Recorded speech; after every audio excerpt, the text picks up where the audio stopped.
যেখানে শিবকে সুন্দরভাবে দেখানো হয়েছে। দেখো কি রকমের আগে যে ঠাকুরটা দেখানো, কিন্তু ঠাকুরের লুকটা একটু অন্যরকম।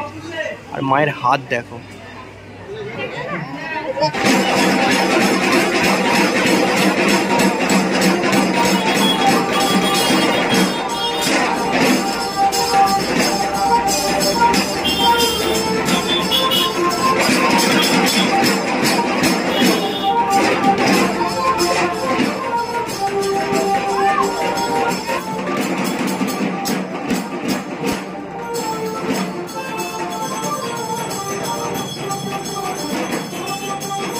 যেখানে শিবকে সুন্দরভাবে দেখানো হয়েছে। দেখো শিব আছে, শিব বসে আছেন, মলা মহেশ্বর বসে আছেন, তার পাশেই দুর্গা আছে, তার পাশে আবার গণেশ আছে।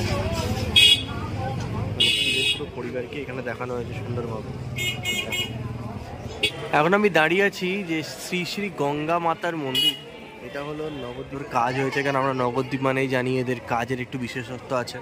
দেখো সেই রকম কাজই এখানে করা হয়েছে। আমি একটু জুম করে যদি তোমাদের দেখানোর চেষ্টা করছি, দেখো।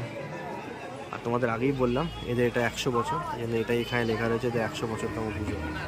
এটা হলো প্যান্ডেলের একদম সামনের এন্ট্রেন্স গেটের যে কাজটা। আমি এখন প্যান্ডেলের একবারে ভেতরে আছি, যে গঙ্গা মাতার যে মন্দির। দেখো প্যান্ডেলের যে এন্ট্রেন্সে দেখো মা দুর্গা রয়েছে, পাশে আবার শিব রয়েছে। আমি একটু জুম করে দেখানোর চেষ্টা করছি তোমাদের। মায়ের লুকটা দেখো, এই দেখো তোমাদের জুম করে মায়ের কাজটা দেখাচ্ছি। এখন জুম করে আমি তোমাদের দেখাচ্ছি। অলরেডি পুজো স্টার্ট হয়ে গেছে নবদ্বীপে। এই হলো মায়ের দেখো লুক। এদিকে শিবের লুকটাও খুব অসাধারণ সুন্দর লাগছে। এদিকে শিবের লুক আছে, এই দেখো পা থেকে তোমাদের একবারে শিবের লুকটা দেখাচ্ছি তোমাদের। তারপর তোমার এখানে অসাধারণ সুন্দর দেখতে লাগে মায়ের মূর্তিটা। আমি আরো জুম করে গণেশ আর পার্বতী আছে। নবদুর্গা, এই হলো পুজোর প্যান্ডেলটা। এটা হলো নবদুর্গা। দেখো মায়ের রূপটা দেখো, এখানে অসাধারণ সুন্দর দেখতে লাগে মাকে। আর নবদ্বীপের কিন্তু ঠাকুরের একটা বিশেষত্ব আছে, ঠাকুরের চোখ দেখো। ঠাকুরটা কিন্তু একই রকমের আগে যে ঠাকুরটা দেখালাম, কিন্তু ঠাকুরের লুকটা একটু অন্যরকম। আর মায়ের হাত দেখো, সিংহটা দেখো কত সুন্দর দেখতে লাগে। সিংহটা, সিংহ দেখো, অসুর দেখো এখানে। এখানে হলো আবার অসুর।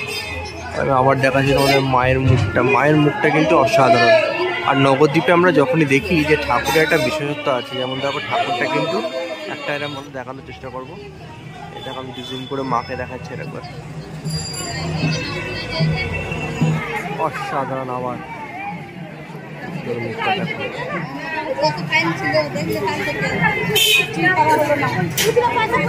অসাধারণ।